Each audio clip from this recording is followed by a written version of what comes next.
This is my Amazon FBA business income report for May 2024. In this video, I will show you my Amazon FBA profits for May 2024. For those of you who are new here, I'm Braden. I started my Amazon FBA business 1 year ago as a side hustle. Today, I'm excited to share with you my monthly income report, breaking down all the numbers. Part 1. Total income number breakdown. Alright, let's dive into the numbers. Here's my income statement for May 2024. Let's break it down step by step. Starting with the total product sales. A portion of my sales comes from FBM in order to test products. The FBM sales are around 4,800, which is 22% of the total monthly sales. The refund for the FBM sales are around 400, which is 8.5% of my FBM sales. My FBA product sales are around 17,000, and the refund for the FBA sales are around 800, which is 4.6% of my FBA sales. So the refund rate of FBM is way higher than the refund rate for FBA orders. The reason, I guess, is due to shipping time. Next up, we have 255 in FBA inventory credit.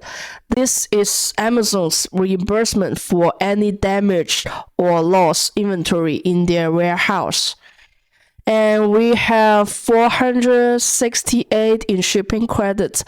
This is the money Amazon charges the customer for FBM shipping.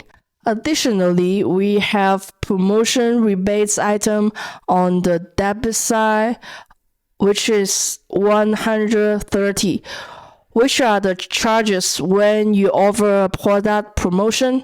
Amazon credits you the full price of the product and charges you for the promotional amount, which are incentives and discounts applied to encourage sales. In summary, we have 21,960 in income. Part 2. Total expense number breakdown.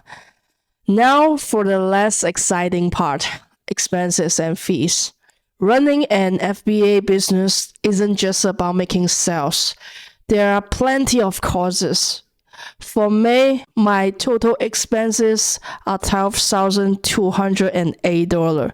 It's also important to note that these expenses do not include product costs, accounting fees, and the cost of my virtual assistant.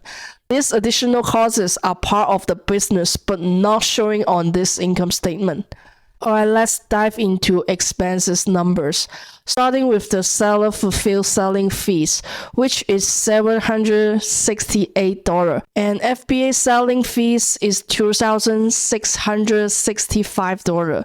These are the referral fees that Amazon charges you for making sales on their platform. Referral fees range from 5% to 45% of the total sales price, depending on the product category.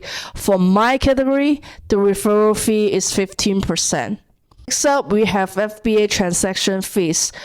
Total is around $3,800, which are fees charged to sellers for each unit sold using FBA service.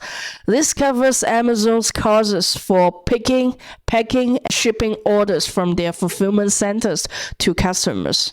Next expense is FBA inventory and inbound service fee, which is $254, which is the fees Amazon charges sellers for receiving, storing, and handling their inventory in Amazon's fulfillment centers when using fulfillment by Amazon. Next up, we have $1,044 cost in shipping label purchase. This is when we use FBM and the cost of shipping labels.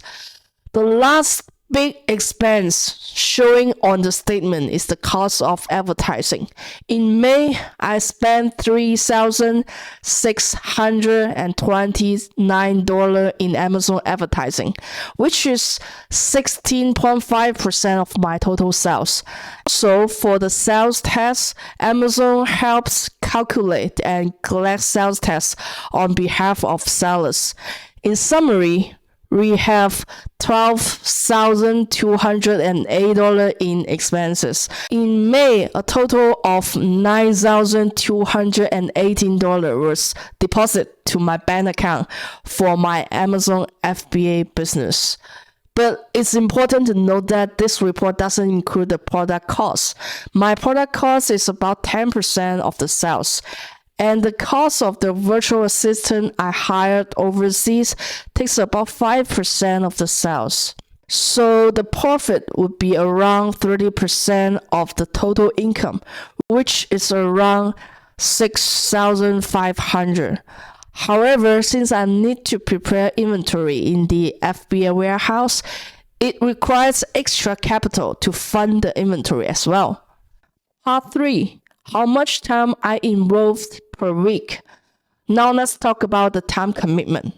On average, I spend about 10 hours per week managing my Amazon business. This includes tasks like managing advertising campaigns, competitor analysis, and handling FBM orders. Additionally, I have a virtual assistant who helps me manage the listing and customer service.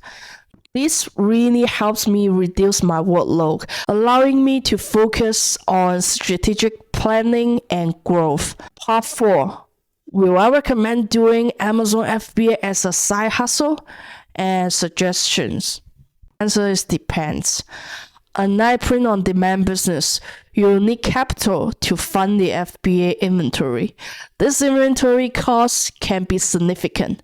Also, the initial time you need to put into product research is huge.